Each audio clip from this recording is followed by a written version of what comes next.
E para iniciar o nosso trabalho desta noite, nós vamos fazer a nossa prece. E nós convidamos os irmãos a sentar o mais confortável possível, descruzando braços e pernas, respirando fundo e mentalizando a figura doce de Jesus. Divino médico, amigo, companheiro de todos os momentos, que nos conhece em profundidade e sabe das nossas reais necessidades, para que nós possamos aproveitar essa noite para sairmos daqui mais fortes, alegres, felizes, conscientes de que somos nós, os artífices da nossa felicidade.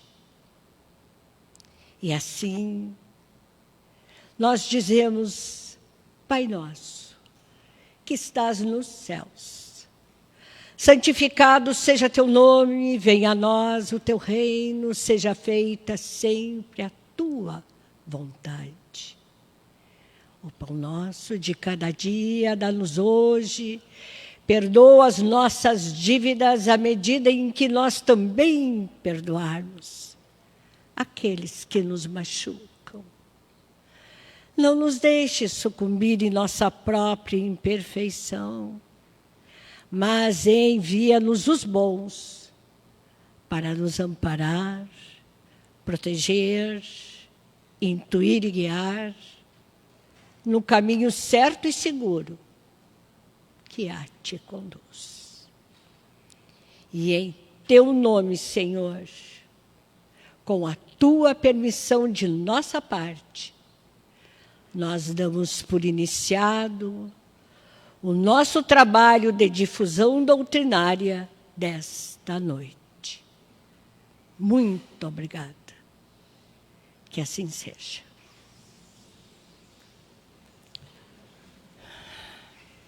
Eu sou Beth Co, uma das trabalhadoras da casa. E hoje nos coube de fazermos esta exposição baseado no texto A Desgraça Real, inserida no livro de Joana de Ângeles, que nós até sugerimos aos irmãos, para mais tarde poder ler no sossego do lar. Porque vale a pena, sabe, meus irmãos, a gente falando em desgraça real, acha que é assim. Não é assim, não. É muito mais do que a gente pode imaginar. Então, a gente precisa ler com muita atenção esse texto, como ele também está no Evangelho, no capítulo 5, de número 24, da mesma autora, que está aqui no quadro, que está inserido neste livro. Porque nós, neste planeta Terra, onde nós temos a felicidade de estar, nós ainda não sabemos nos relacionarmos uns com os outros. Nós gostamos de estar juntos, mas a gente ainda não respeita aquilo que é do outro e que a gente não tem. Então, a gente precisa, neste relacionamento com os outros, vê-los ter aquilo que a gente gostaria de ter, mesmo que a gente não tenha. E vê-los felizes com aquela posse. Porque, quem sabe, um dia, a gente, através do tempo, do esforço, nós possamos atingir aquilo que o nosso irmão tem e que a gente também gostaria de ter. O nosso planeta é um planeta jovem e nós ainda somos espíritos muito imperfeitos. Mas nós estamos aprendendo. Nós estamos em caminhada evolutiva. Nós estamos com as outras pessoas, porque nesse entrechoque nós vamos aprendendo o respeito e também o início do afeto sincero de uns para com os outros. Hoje mesmo, depois de muito tempo, a gente viu gente com as quais nós trabalhamos há muitos anos atrás na evangelização dos pais e que hoje a gente viu que estão iguais. Então, é uma felicidade esses encontros, quando a gente, já ao longo dos nossos dias, nós nos dividimos para dar mais a todos, para que a gente possa fazer uma caminhada de luz e de alegria. Aqui no quadro, nós escrevemos: desgraça é todo acontecimento funesto, desonroso. Ele atura e desarticula os sentimentos, conduzindo a estados desesperadores. Chegam de surpresa. A desgraça nunca manda dizer: olha aqui, eu vou chegar. Não, ela, pá, ela chegou. Ela chega de surpresa.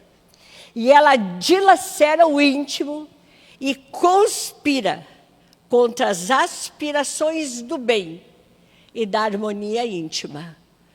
Porque quando nós somos defrontados pela desgraça, a gente pensa: então não adiantou eu ser boa até agora.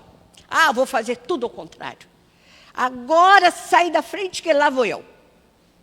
Então a gente dilacera o íntimo e conspira contra as nossas aspirações. Então, quando ela chega e nos faz pensar assim, a gente precisa respirar fundo e não ir atrás destas sugestões. Porque aquilo que nós já conseguimos amealhar na nossa caminhada, é possível da gente perder o sossego, a tranquilidade, por causa do susto, quando a desgraça chega. Aqui nós escrevemos: há duas desgraças. A primeira desarticula a emoção, desestruturando a existência física e moral da criatura, que não raro sucumbe.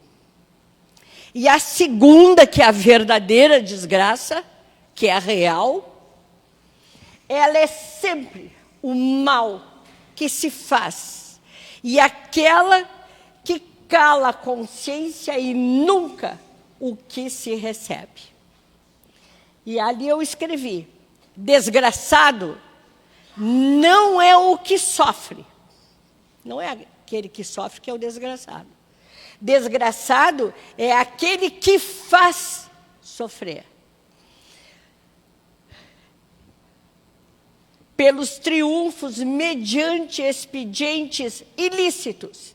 E é sempre uma tragédia.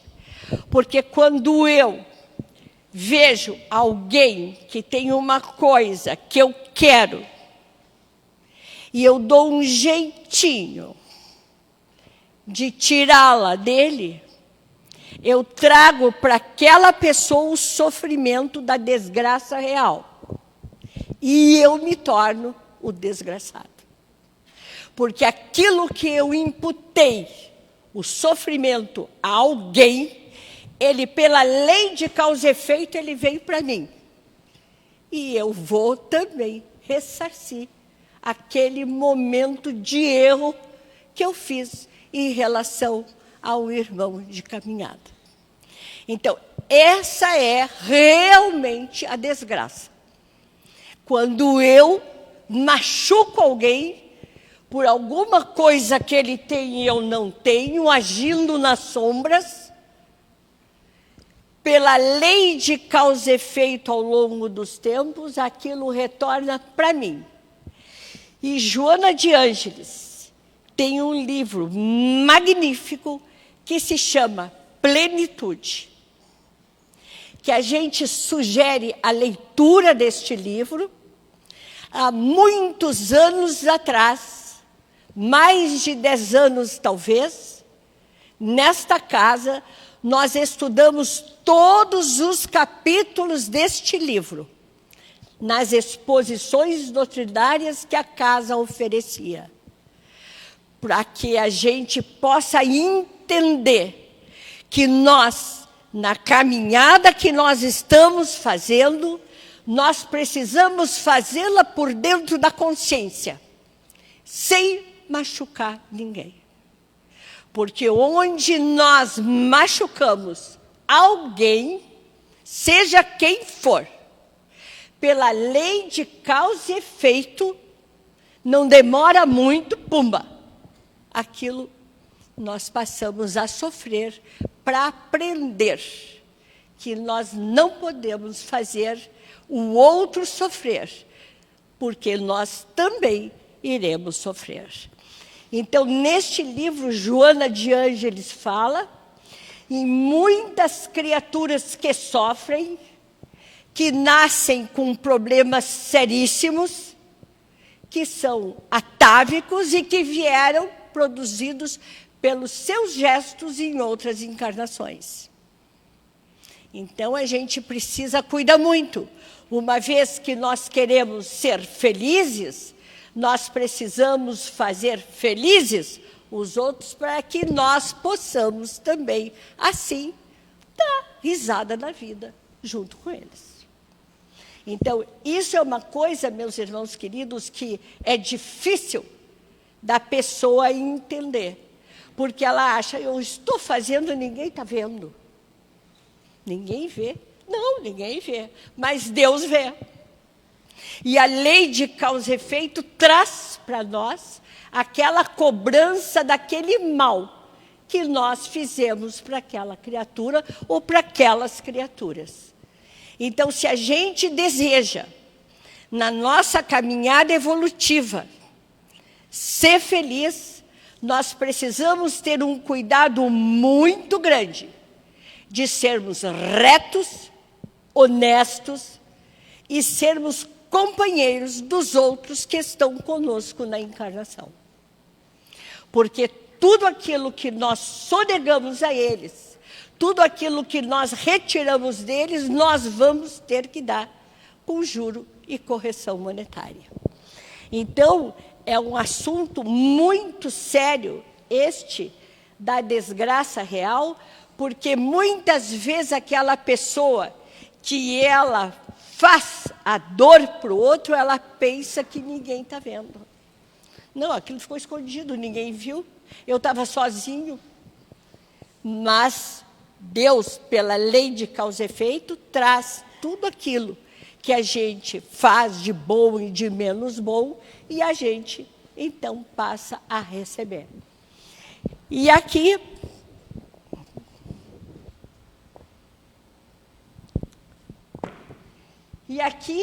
nós escrevemos que esta pessoa maravilhosa, que escreveu mediunicamente esse texto, A Desgraça Real, ela se chama Delphine de Girardin. Ela era uma poetisa francesa que frequentava os salões de Madame Récamier.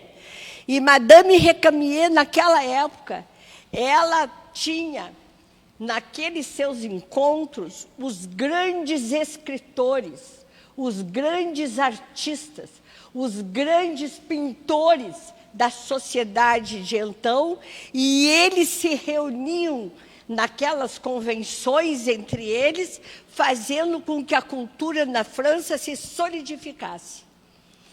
E essa menina, a Delphine de Girardin, ela fazia também parte deste grupo da Madame de Recamier. Ela foi uma jornalista e escreveu para o jornal La Presse no período de 1836 a 1848, usando o pseudônimo masculino de Visconde de Tonnet. Vê, naquela época, aquela moça, para ela poder dar a sua contribuição, ela já usou um cognome masculino. Quem sabe agora, nessa época moderna nossa, ela não precisaria usar, quem sabe, esse pseudônimo. As crônicas traziam casos da sociedade do tempo de Luís Filipe e ficaram conhecidas como cartas parisienses.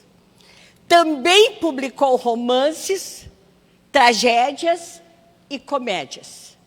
Ela tomou contato com as mesas girantes, que é o fenômeno que trouxe o professor Rivail a desvendar e codificar a doutrina dos espíritos. Imagina, meus irmãos queridos, naquela época, a felicidade dessa moça ter as portas abertas para poder assimilar a cultura de então. Na atualidade, a gente às vezes não pode nem imaginar a felicidade que ela tinha de poder estar fazendo essas convenções com estes artistas, com esses escritores, com esse pessoal intelectualizado da França daquela época, para fazer tudo aquilo que foi feito, inclusive nas obras dela. Então, aqui, quando ela tomou contato com as mesas girantes, ela chegou aí, na pequena ilha de Jersey, e que num domingo, porque naquela época também houve um processo político muito sério na França, e muitos escritores, como Victor Hugo, por exemplo, ele teve que se afastar de Paris e ele foi localizado nesta ilha de Jersey, com a família. E ali ele ficou e não podia retornar para a França daquela época, durante aquele período daquela crise política. Então, ela foi até essa ilha de Jersey, porque ela era muito amiga da família de Victor Hugo, e ela, num domingo, 11 de setembro, após várias tentativas, ela obteve o sucesso e se comunicou, naquele momento, Leopoldine Hugo, que era filha do Victor Hugo, que ela tinha morrido junto com o marido, afogada, durante a lua de mel, num passeio de barco. Então, essas primeiras investidas na mediunidade que ela fez, deu-lhe condições de que ela pudesse, depois já, na pátria espiritual, trazer para Kardec esse texto, que é o texto da desgraça real. Porque ela vem trazendo toda uma notícia de que as pessoas precisam ser fraternas, elas precisam ser verdadeiras para que elas sejam felizes. Porque, caso contrário, elas vão encontrar a doença, elas vão encontrar a tristeza e elas vão encontrar a desgraça, porque foi proveniente das suas próprias ações. Deu para entender? Ó, que coisa séria. Porque quando a gente começa a estudar o Evangelho, todo ele tem os autores espirituais nos textos que são colocados no Evangelho. Quem é que já pesquisou algum autor que está no Evangelho? Alguém? Não tem interesse. Mas é a gente fazendo esse tipo de tarefa, a gente agranda a nossa possibilidade de entender a vida. Porque, de repente, como é que alguém vai escrever sobre a desgraça quando ela foi uma pessoa tão iluminada naquela época? Mas ela veio trazendo a sua contribuição para que nós não fizéssemos o sofrimento para nós mesmos. Então, a gente precisa conhecer a vida daqueles autores espirituais que estão nas obras para que a gente possa entender. Agora, André Luiz, todo mundo sabe quem é, né? Todo mundo sabe. Ah, e ficou tanto tempo no umbral. Pronto, a gente já fica mais contente, já sabe. Que ele também foi para o umbral. Se a gente vai até a gente fica, André Luiz esteve, então eu também estou. Então está certo. Mas esses outros que estão dando as suas comunicações são espíritos de elevação espiritual. E cada um sempre tem a contribuir com a sua experiência de vida para que nós possamos colocar na nossa vida, modificando o nosso posicionamento espiritual para melhor. Porque ninguém que reencarna quer sair igual. Tem alguém aqui que quer sair igual? Não tem. Todo mundo quer sair melhor. Então, se nós queremos avançar no caminho, se nós queremos fazer a nossa elevação espiritual, nós precisamos também conhecer aqueles que ajudaram a trazer as obras que nós utilizamos para o nosso aprendizado. É que nós não somos alunos assim que a gente quer estudar. A gente lê. A gente lê. E ficou lendo, já li. Quantas vezes a gente ouve? Eu já li o Evangelho 20 vezes. O que diz o Evangelho? Tu não me pergunta muito, porque eu não vou te dizer tudo. Então, a gente não quer que diga mesmo. Mas que fique alguma coisa na mente e no coração. Alguém aqui já leu o livro dos Espíritos, da primeira página à última, consecutivamente? Ou só no abrindo no acaso? Porque se a gente abre o livro no acaso, tu não aprende o que está lá dentro. Tu só vai aprender quando tu lê da primeira letra ao último ponto. Então, tu entende o que é a mensagem que aquele espírito está te dando. Porque só ler sem aprender ou apreender não nos ajuda em nada. E os livros, meus irmãos queridos, são os nossos melhores amigos. A gente começa, para, ele não xinga a gente. Ele está sempre esperando que a gente vá lá e pegue. Está sempre esperando que a gente pegue para ler, para a gente entender e fazer por melhor a nossa caminhada evolutiva. Nós trouxemos hoje, além deste livro que é fantástico, que explica o porquê do sofrimento, que é o Plenitude, nós trouxemos um outro, da Joana também, chamado Conflitos Existenciais. Porque muitos consultórios de psiquiatras, psicólogos, estão cheios. Mas a gente não para dar uma lida, para dar uma estudada, para poder se modificar e fazer a nossa vida por dentro da consciência. Aqui tem um outro que se chama Vitória sobre a Depressão. A depressão é a doença do momento. A gente lê, a gente procura entender. Aqui tem um outro que se chama Atitudes Renovadas. Ó, que coisa bonita. Vamos fazer um bolo de um outro jeito. Em vez de fazer do jeito que a nossa mãe ensinou o bolo, vamos fazer de um outro jeito. Vai dar um bolo melhor ainda. Então, aqui tem um outro que explica. Fora da caridade não há salvação.